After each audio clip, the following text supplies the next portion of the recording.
और हमें एक प्रेग्नेंट लेडी दिखाई जाती है जिसका नाम नतालिया होता है। और तभी उसकी डिलीवरी का टाइम भी आ चुका होता है। और उस वक्त नतालिया की मदर अलीना भी उसके साथ होती है। नतालिया की तबीयत खराब होना शुरू हो जाती है और उसकी माँ फौरन उसे हॉस्पिटल ले जाती है।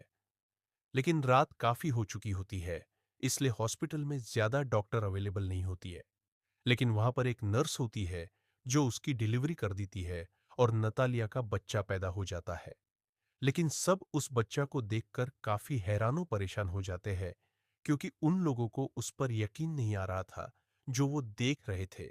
क्योंकि बच्चा पैदा होते ही हवा में फ्लाई करना शुरू हो जाता है।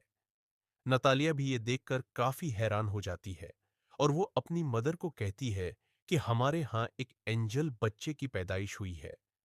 लेकिन नतालिया की मदर एक समझदार और एक्सपीरियंस लेडी होती है और वो फौरन समझ जाती है कि बच्चा अब नॉर्मल है और ऐसा ही होता है कि वो बच्चा विदाउट ग्रेविटी पैदा होता है। वो लोग काफी पूर प्रोटेक्टेड लोग होते हैं और फौरन हॉस्पिटल को छोड़कर चले जाते हैं, जबकि नर्स उन्हें काफी समझा रही होती है कि अभी उनकी जाने का टाइम नहीं हुआ। लेकिन वो उसकी नहीं मानते और अपने घर आ जाते हैं। जब वो लोग घर आ जाते हैं, तब नतालिया की मदर उसे एक अजीब सा क्वेश्चन पूछती है। वो पूछती है कि तुम याद करो कि इस बच्चे का बाप कौन है। लेकिन नतालिया को याद नहीं आ रहा होता कि उस बच्चे का बाप कौन है। फिर उसकी मदर उसे बताती है कि ये कोई नॉर्मल बच्चा नहीं है और इस बात को हमें राज रखना है। और अगर इस बात का किसी को पता चल गया तो हमें कई मुश्किलों का सामना करना पड़ सकता है। फिर वो बच्चे का नाम सेलेक्ट करते हैं। उसका नाम ऑस्कर रखा जाता है। ऑस्कर सच में नॉर्मल बच्चा नहीं था, क्योंकि उसे संभालना काफी मुश्किल था। जब वो लोग उसे अकेला छोड़ते थे तो वो छत से ही छत से चिपक जाता था और देर तक वही चिपका रहता था। ये देखकर उसकी नानी उसके लिए काफी बेल्ट्स बनाती है ताकि वो बच्चा जमीन पर ही रहे।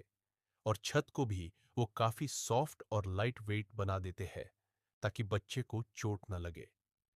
क्योंकि उन्हों लोगों को इस बात का भी डर था कि अगर उन्होंने इसे बाहर अकेला छोड़ दिया तो वो हवा में उड़ जाएगा और स्पेस में कहीं चला जाएगा। वो लोग ऑस्कर के लिए काफी कॉन्शियस होते हैं और उसकी नानी और उसकी माँ उसका काफी ख्याल रखते हैं।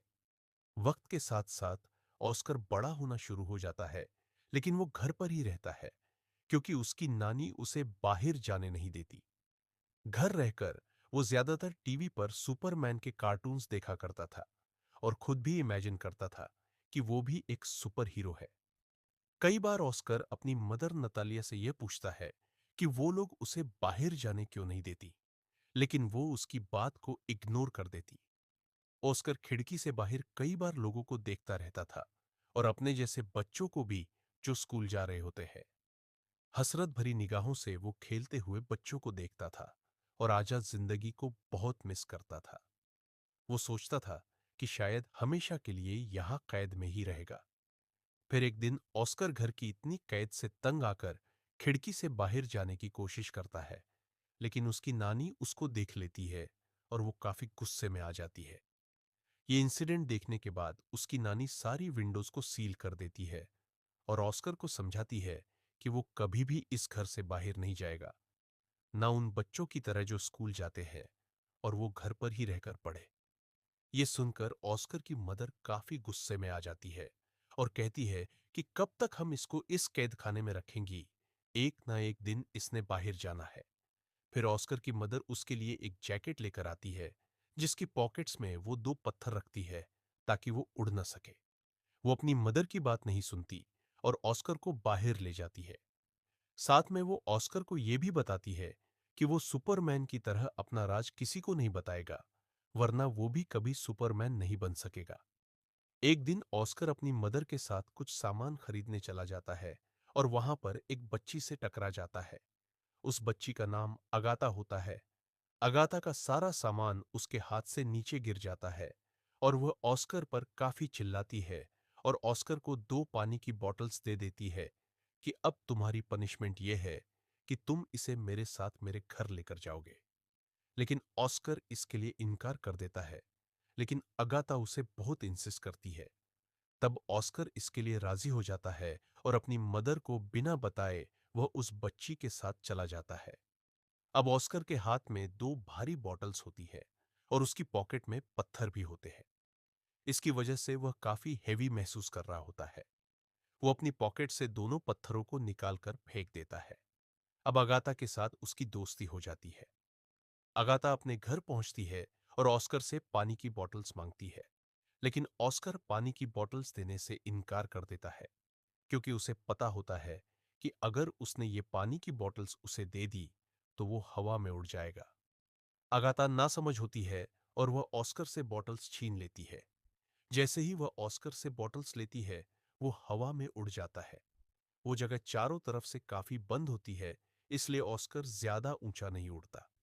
अगाथा ये देखकर काफी हैरान हो जाती है और चिल्लाकर उसे सुपरमैन कहती है। ऑस्कर उससे हेल्प मांगता है। ये सुनकर अगाथा फौरन अपने रूम में जाती है और अपना एक पिंक कलर का बैग उठाकर लाती है जो पत्थरों से भरा होता है। उसका आइडिया था कि इन पत्थरों को अपनी पॉकेट में रख ऑनस्कर अगाथा से वादा लेता है कि वो उसके इस राज को किसी को नहीं बताएगी। दूसरी तरफ ऑस्कर के गायब हो जाने पर उसकी मां और नानी बहुत परेशान होती हैं। जब ऑस्कर घर लौटता है तो वो अपनी मां को अगाथा के बारे में बताता है, लेकिन ये नहीं बताता कि अगाथा उसके राज के बारे में जानती है। बाद में उसकी मां को यह बात पता चल जाती है कि अगाथा को सच मालूम है, इसलिए वो ऑस्कर को अगाथा से मिलने से रोक देती है। समय बीतता है, ऑस्कर बड़ा हो जाता है, उसकी नानी की मौत हो जाती है और मां बूढ़ी हो जाती है। ऑस्कर अपनी जिंदगी से ऊब चुका होता है और एक दिन बिना बताए घर छोड़ देता है। वो एक मैजिक शो में जाता है और वहां अपना टैलेंट दिखाता है, जिससे वो रातों रात मशहूर हो जाता है। एक कंटेंट एजेंट, डेविड, उससे मिलता है और उसे एक बड़ा घर देकर कॉन्ट्रैक्ट साइन करवाता है। ऑस्कर शो में परफॉर्म करता है और एक मशहूर शख्सियत बन जाता है। लेकिन कुछ समय बाद उसे एहसास होता है कि वो कोई सुपर हीरो नहीं, बल्कि बस लोगों की मनोरंजन की कठपुतली बन गया है। उसे ये सब पसंद नहीं आता और वो शो छोड़ने का फैसला करता है। वो अपने एजेंट से कहता है कि द मैन विदाउट ग्रेविटी मर चुका है और अब वो ये सब छोड़कर जा रहा है।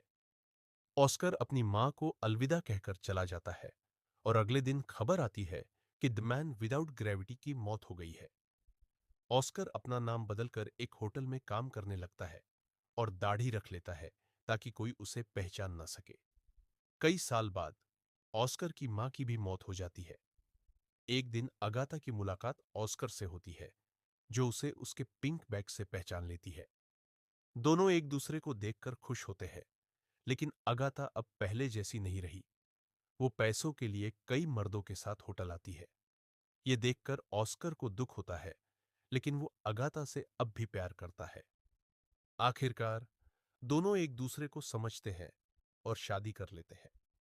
वे उसी घर में रहने लगते हैं जहां वे बचपन में रहते थे।